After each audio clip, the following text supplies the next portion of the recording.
Get down! Let's go! Everybody down! Go! Move! Come on!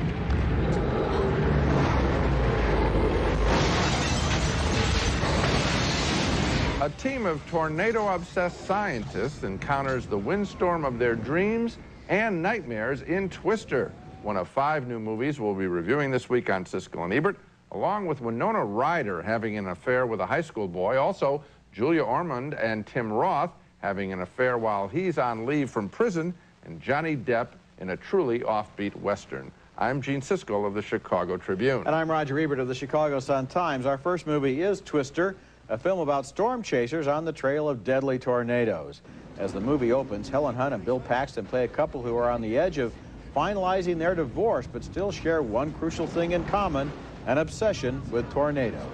He only went to see her to get her to sign the divorce papers, but a big storm front comes through, and here they are chasing twisters again. Are you mad? I'll be mad later. Right now I'm trying not to kill it. Funnel getting thicker. It's moving fast. Coming towards you, Joe.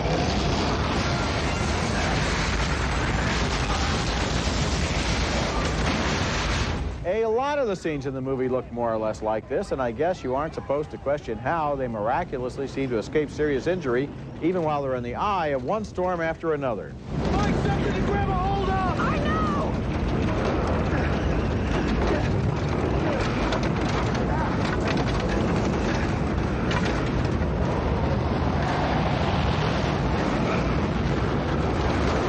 What are you doing? What are you doing? I want to see it. When they're not in tornadoes, they're cleaning up after them. For example, when Helen Hunt's aunt, played by Lois Smith, has to be rescued from her home. Okay, ready? Watch your hand, watch your hand. Go! Go! Oh, I got it. Oh. Easy, easy, easy, Oh. easy. Get down! Oh, good. The best thing in the movie are the great special effects. In fact, they're about the only thing in the movie. Debris, Dusty, we have debris. Debris! Right. Left. Now, I'll say this about Twister. You get your money's worth in the special effects department. Twister starts out with a tornado and keeps on throwing tornadoes at us for 117 minutes. I felt like I had spent an eternity in Weathercaster hell. In between, there's a silly plot involving Paxton being caught between his first wife and his current fiancée, but with twisters arriving every 20 minutes, who cares? At one point, the fiancée just gives up. There's a great line where she says, "When you told me you chased tornadoes, I thought that was a metaphor." Well, if so, it would have been the only one in this movie. I admired the special effects in Twisters, but not enough to recommend the rest of the film. I had the same reaction, Roger. It is a ridiculous story surrounding the Twisters. Now, think about it for a second. You're making this movie. Yeah. You're farming out the special effects to ILM, Yeah. Industrial Light and Magic, the best special effects house in the world. Yes. You know they're going to be great. Yes. So why not take your time and write a fresh story, Yes. something exciting around it? It shouldn't be too great a challenge. This cornball business of the marriage that's going to, you know, come together as they fight the Twisters and then toss away the other wife. And then the rivalry between two groups, one in black cars and the other in the bad funky guys. cars. The bad guys have corporate sponsors. Yeah. Yeah. I mean, ridiculous. And the Lois Smith, the old person in a movie, only there to be a victim. Yeah, I mean, and here's another thing, Gene. Remember the invention they have called Dorothy? Yeah. Which is going to have, they have these little spheres that have sensors inside that will be sucked up into the tornado and be able to read it. It looks like R2-D2, doesn't it? Yeah, and then when they have to get it out of the pickup truck, 2 people can lift it easily. That's interesting. And then I realized all the blinking lights are just window dressing. Basically, this is a garbage can filled with little plastic things that the tornado is going to suck up. Unbelievable. Next movie. Our next film is called Captives. Do we have any time for any more movies on the show? It's a rather intense and effective love story set in a prison. A visiting dentist, played by Julia Ormond from the Sabrina remake, is attracted to the danger and pent-up sexuality in a prisoner she treats at the prison, played by the superb actor Tim Roth. Open. Close. Open. You can close again. Temporomandibular joint dysfunction. I was just saying that to the boys. Breaking the rules, she decides to come back to the prison on visiting day, disguising herself with different clothes and hairstyle. And now he pushes the affair by probing her with the questions of a desperate but very observant man. We split up. Same here. Have you told her that? Why is that? She told me. That's what made it easier asking. Oh, is that what this is? Practice. The affair develops during his regular furloughs, but then she looks up his crime in old newspapers and discovers violence in his past. You said you split up! That's what you told me! You split up! You really only want my feelings! How do you think I felt? These are two very good performances, certainly Julia Ormond's best work when she can keep up with Tim Roth. And what I like about this film is that it's played pretty smart. These are clever, frustrated characters, and we're always left to wonder who is really using whom here and for what purpose, and whether their passion contains any love. I like the genuinely achieved tension in Captives, and I give it a positive review. I do too, Gene. I liked it very much, and it reminded me of the movie Damage. In both cases, you have characters who are obsessed on a sexual level that seems to play to such deep needs within each person that really it's not the relationship that counts, it's the obsession that counts. And in each case, you have wounded people. She's very mad at her husband. He cheated on her. She wants to get even, and that's what makes it so interesting. Yeah, also, again, you know, I feel like a broken record about writing characters at the top of their... You do not sense at any time that they're in a movie dumbing it down. No, you don't. These are credible people. It seems real, and it's an equal battle. It's not the man is the initiator and the woman is some sort of second-level person. Good film. I agree. When we come back, Winona Ryder and Boys, the story of a night of concealment and discovery. I'm in some trouble. Did you kill someone? Louise. Murphy, get the hell out of here. Are you hungry? She's not hungry. Do you live around here? Leave her alone. You leave her alone, dude. That's Winona Ryder as a 20-something woman with a secret in Boys, a new movie that combines Love on the Run with a pale version of Before Sunrise, that wonderful 1995 film about two young people who talked all night on their first date. As Boys opens, Ryder is questioned by the police about a missing car and its driver. Then she goes horseback riding, is thrown by her horse, and found by some boys at a nearby prep school. A younger student runs to an older one, played by Lucas Haas, for help. And Haas finds Ryder bloodied unconscious and sneaks her into his prep school where he tries to keep her a secret. Hey, what are you doing in here? So secret. Nothing. You building a tunnel or... No, I got a girl knocked out in the back of the dorm, and I can't bring her up here until I get you guys out of the way. Yeah, in your dreams. Ryder and Haas begin to talk and grow to like and trust one another, so they leave the prep school and head for that always dependable backdrop in any movie that doesn't know where to go, a nearby carnival midway. There's people around here, Larry. Be careful. What do you mean? What are you doing? You started it. I didn't start it. Don't you start it. Meanwhile, there's a secret in Ryder's recent past, and it leads to a climax that's as contrived as it is unnecessary. It provides the movie with nothing that it needs and really has nothing to do about the relationship, which would turn out the same if none of that stuff was there. Well, you know, normally you can go to the bank on Winona Ryder. Yes, she has a marvelous track record. She probably is the most talented young actress around. But this is not worthy of her talent. All I did was stare at her beauty, which is what the character does, the other Lucas Haas character does, and basically you sit and wait around for them to have sex, and that's it. I kept waiting because of her presence for something extra. There is a little extra, as you mentioned, in the film, but at the end of the film, but that's just a secret. And it is not textural. Gene, you know, it's a cliche to talk about gratuitous sex, but the sex in this movie sure is gratuitous. Of course, that's the whole purpose of the movie. Why in the world are they having sex? Who are they? Who do they think each other is? Why do they like each other? Well, we know why he is. We know why he is because he's an adolescent boy in a prep school, and yeah, so but this is exciting. What is she thinking? Yeah. Well, okay. When we come back, a strange new Western as a timid young man encounters a soulful American Indian and the violence of the Old West. Johnny Depp stars in Dead Man next.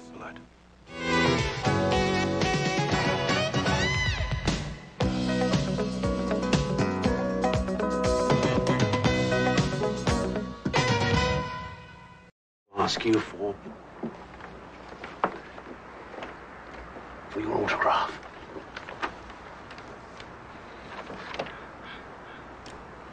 That's the fine young actor Johnny Depp in a new film called Dead Man from the independent filmmaker Jim Jarmusch. And let me tell you something about my reaction to this movie.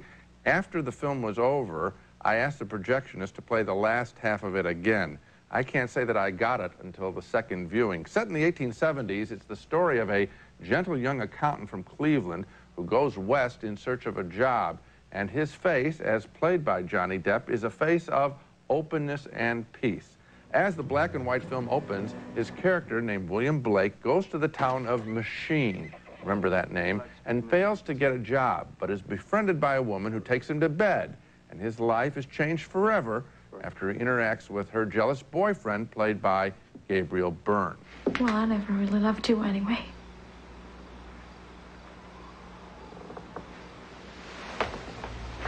No, Charlie. William ends up killing that man in self-defense, and it enrages the leading citizen of the town of Machine, Byrne's father, a crass industrialist played by no less than Robert Mitchum in a rare cameo role. I want him brought here to me. Alive or dead don't matter, though I reckon dead would be easier. I'm hiring you boys on an exclusive basis, and I'm willing to pay more money than you've ever seen before. On the run, William encounters a fascinating character next, an Indian who speaks English, always in epigrams. He's played memorably by Gary Farmer. Cannot stop the clouds by the building of a ship.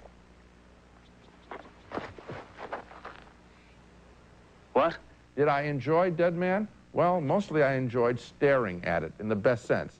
At the black and white images by the great cinematographer Robbie Mueller, and then at this friendship between the white man and the Indian. Maybe the best way I can describe it, it's like it plays in a deadpan natural way, as if somebody from the 1990s time traveled and dropped a video camera in the Old West with a very extended play tape, and then picked it up maybe a year later. What would have been recorded?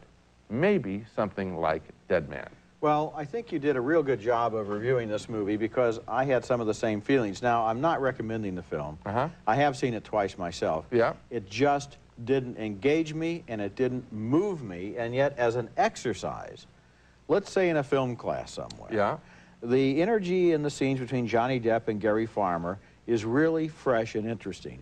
The cinematography is good. The attempt to show the Old West as it shows it is very interesting. Somehow, it doesn't come together, but it's a noble effort. Well, that's kind of what I had the first time, Roger. That was the first. I said, you know, why aren't I more involved with it? And I guess it was a technical. I stood apart from it. The second time through, and mine was right afterward, because I felt like, am I missing something? That emotional connection. Then I started to put all the elements together, and I saw it of a piece. I saw a sensibility behind it. So, am I rooting for anybody? No. But am I observing the Old West from a contemporary point of view? Yes, I think I am. One more footnote. Neil Young's music. Beautiful. It got on my nerves. Oh, really? It was that same discordant sound, that machine-made sound, over and over Didn't bother me at all. Okay, when we come back, a sly British comedy named Cold Comfort Farm. Seth, you joined the well. There's a neighbor. Farm is one of the most loved of modern British comic novels, and now it's been made into a sly, high-spirited, weirdly lovable period comedy by John Schlesinger. As the movie opens, a young woman named Flora Post has been orphaned and left nearly penniless. She discusses her prospects with a friend and finally decides her best hope is to throw herself on the mercy of her relatives. We're not like other folk, maybe, but there have always been Starcadders at Cold Comfort Farm. Look, stop it. And we will do our best to welcome Robert Post's child.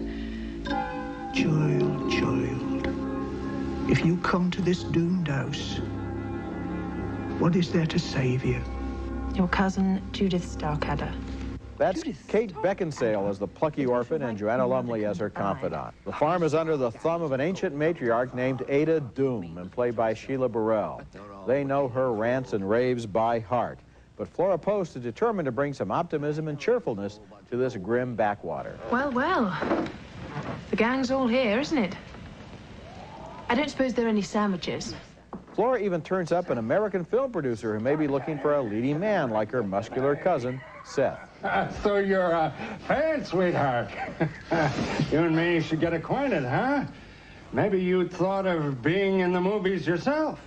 Cold Comfort Farm doesn't have a serious thought in its head. It's delightfully satirical in its portrait of a gloomy, gothic matriarchy, and Kate Beckinsale does a wonderful job with the role of Robert Post's child, as they always refer to her. You're Robert Post's child, as she makes the best of a bad situation and blasts her way through her depressing surroundings. This is a movie that depends on just the right balance between satire and human comedy and finds it. It's a splendidly high-spirited entertainment. Well, what I like about it so much is that there is no way that you can predict from scene to scene, unless you've memorized the book, what's going to happen. It's discovering. She's discovering this new place in her life. We discover it along with her. It has that whole pace to it. And also, I'm really glad that John Schlesinger is back as a director. Here he won the Oscar for Midnight Cowboy, Sunday Bloody Sunday. He's had a marvelous career. He's sort of fallen on bad times. I didn't think we would see as good a film from him, and an original move, I think, for him.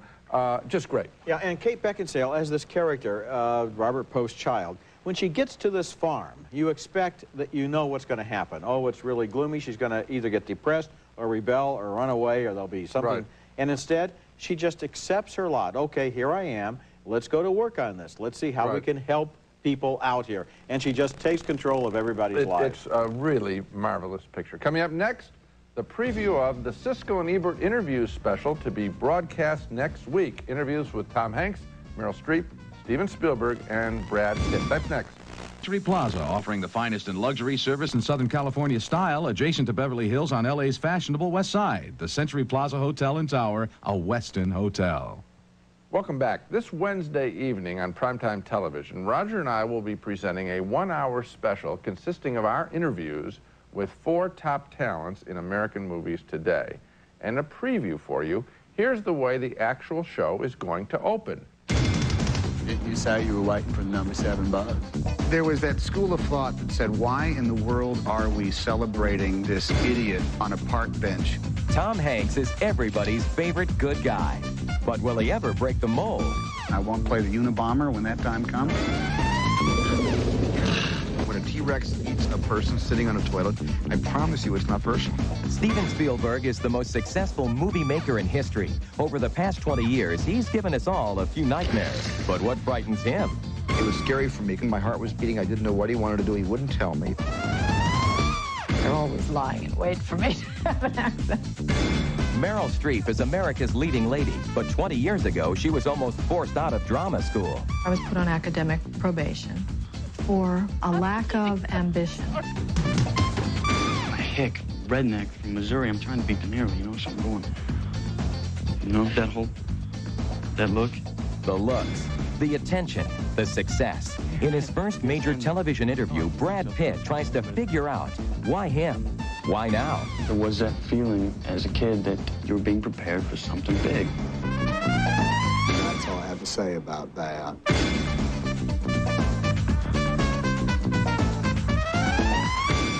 The Siskel and Ebert interviews airs Wednesday night during prime time. If you want to see Tom Hanks tease Roger about his review of Splash, Meryl Streep challenge my interpretation of a scene in The Bridges of Madison County. If you want to see Brad Pitt's first primetime TV interview ever, the Siskel and Ebert interviews is the place. Check out your local listings, and now let's recap the movies we reviewed on this show. 2 thumbs down on Twister. Only the special effects work in a predictable story that teaches us actually absolutely nothing about tornadoes. 2 thumbs up for Captives, a tense love story between a convict and a visiting dentist. 2 thumbs down for Boys, a film that's not much more than an adolescent sexual tease, not really worth the talented Winona Ryder. A split vote on Dead Man, the offbeat Western by Jim Jarmusch. I liked watching what happens to this innocent in the Old West Roger felt the film didn't add up to that much or engage him emotionally. Finally, 2 thumbs up for the delightful Cold Comfort Farm, marking the return of director John Schlesinger to top form. So, Cold Comfort Farm is the film we really like. And Captives. And I like Dead Man a little bit. Okay, that's it for this week. Next week, we'll be back with reviews of more new movies, including Heaven's Prisoner, starring Alec Baldwin as a retired New Orleans detective who finds himself thrown back into dangerous intrigue. And Flipper with TV's favorite dolphin. That's next week, and until then, the balcony is closed.